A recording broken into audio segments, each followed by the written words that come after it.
had no idea what the mountain biking scene was. I didn't even know who Brandon Semenuk was to start with, and like, yeah, didn't really know of any mountain biking brands and whatnot. Found out sort of what slopestyle was, how big the jumps were, and that sort of thing. Yeah, me still riding the skate park, I don't know, started digging at our jumps or Pegasus trails. So then, yeah, 2016 came around. My mate Hayden Black, who I borrowed the bike off that I raced in 2016, he broke his neck. He was like, oh, I'm trying to sell my bike or something, and I just joked around and was just saying, oh, you should let me borrow it. I didn't really expect him to say yes, and he was like, yeah, you can borrow it. If you want to race in Crankworks, yeah, you can borrow it. I was like, okay, sweet. I originally really wanted to do whip-offs, and that's all I wanted to do because it's a big jump, and like didn't even really want to do whips, I just wanted to do tricks over it. So Mike from Skyline somehow got me in. He originally was just trying to get me into whip-off. Didn't really think anything of the pump track race at all. Practice came along and I don't know, it was just sick. It was just real fun. Like I wanted to race speed and style, and the speed and style practice was on, as well as the pump track practice, and for some reason I was just down at the pump track practice, just cutting lap after lap after lap. I don't know, I was just loving it. And then yeah, later that night, I remember like shitloads of my friends were there, like all the boys from the skate park that I rode with. We were just all sitting there, and qualifying came around, and I don't know, I just dropped in and just felt like I was just riding. All I remember was looking at the qualifying list, and I just looked at the bottom, kept scrolling up and up and up and up and up, like reading, you know, every individual's name. And I just didn't see my name for ages, and then sure enough it was like top 4, I qualified 4th, and I was like, holy shit. And then everyone was like, oh, like yelling out to me, what did you qualify? I was just holding up my fingers like this, and they were like, what? 4th? And I was just like, no, everyone just lost today. They were like, yeah, it's pretty sick. Ended up racing that night and came away with 4th. I think Thomas Lemoyne won, Adrian Leron was 2nd, Matt Walker was 3rd.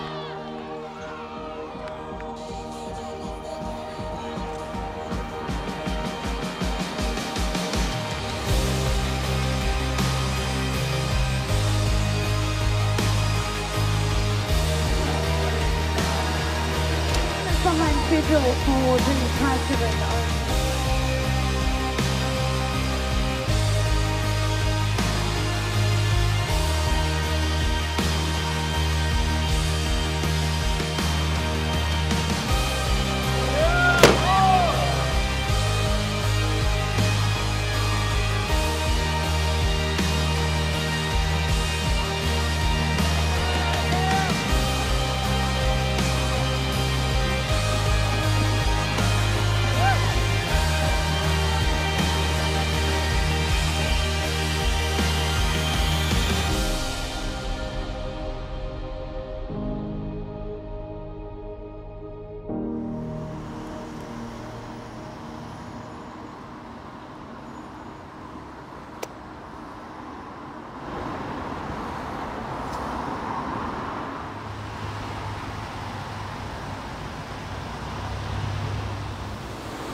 I just remember asking Mum to go to the skate park one day by myself, like ride to the skate park with one of my mates from my house, ride from my house to the skate park.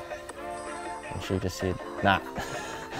But then I think somehow we managed to say that we were just going into town so that he could do something really weird, like go to the bank or something, or see his friend or something, and then I was gone like all day, and I came home. She was like, you were at the skate park, were you? I was like, yeah. And then pretty much ever since that day I was allowed to ride to the skate park and ride by myself. Yeah, looking back on it, definitely, you kind of realise why she didn't let you go. I'll let myself go down here, but there was a skate park called Rampage Skate Park in Auckland. Me and Jeremy went up there when I was about 10 after riding the skate park, like shitloads of times and loving it, and that's kind of where I learnt to flip. Like I've always been able to flip like majority of my life because obviously being 10 was pretty young. That's kind of where, yeah, it all started, I guess.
So in 2006, and I remember my grandma and my brother's mum picking me up from school and my brother from school. And they were like, oh, we're just picking you up from school because your dad's in hospital because he's sick, so your mum's there. And I was just thinking, oh yeah, he's just got the flu or something. That's all I remember.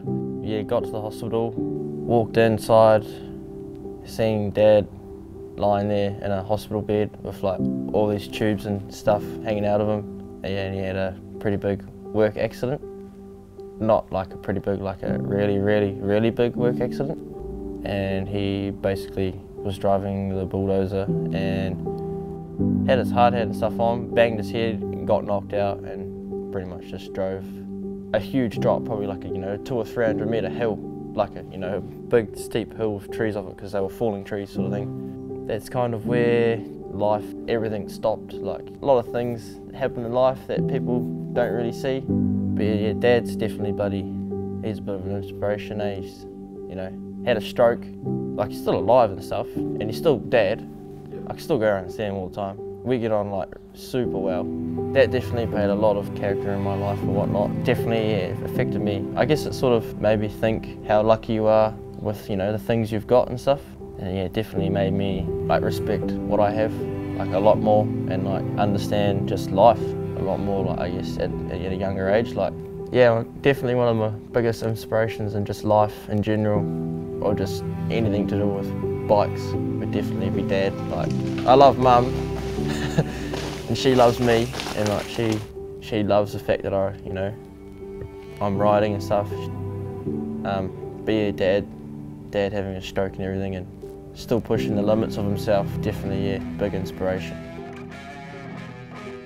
Yeah. Ready? Hey! Let's go! Back!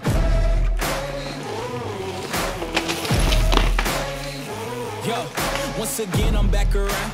Real shit back in style. Haters reconcile. I'm so black and proud. First class tickets now.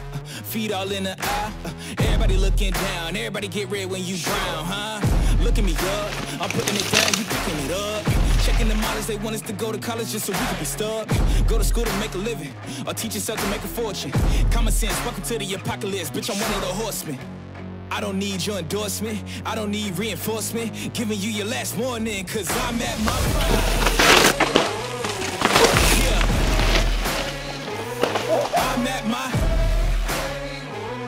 I'm at my prime. Whoa. Have I gone too far? Did you detect something different? If you look inside my head, would you say something's missing? If you could give all your riches just to say the word, would you risk it? These politicians so old, can't tell if the dead where they living. Where they ask Kathy Griffin. You know I like to raise stakes. We didn't even know they made breaks. Setting an example for like the youth, like younger. That was actually the first thing that got told to me ever. Like, and like, yeah, he just said, you're an inspiration to like kids. Keep on doing it. Like we've already had people come and buy gloves for their kids because of you, doing that thing that you do. I don't know what it is, but basically, I'm more than happy to support you as long as you're an example to younger people, and you are. So keep it that way. We're still talking to Matt Wide Open. He's a really good bloke. I don't know, I guess in a way that I would put it, that he wanted me to focus on myself, obviously, because I banged my head, but he sort of gave me something to work towards.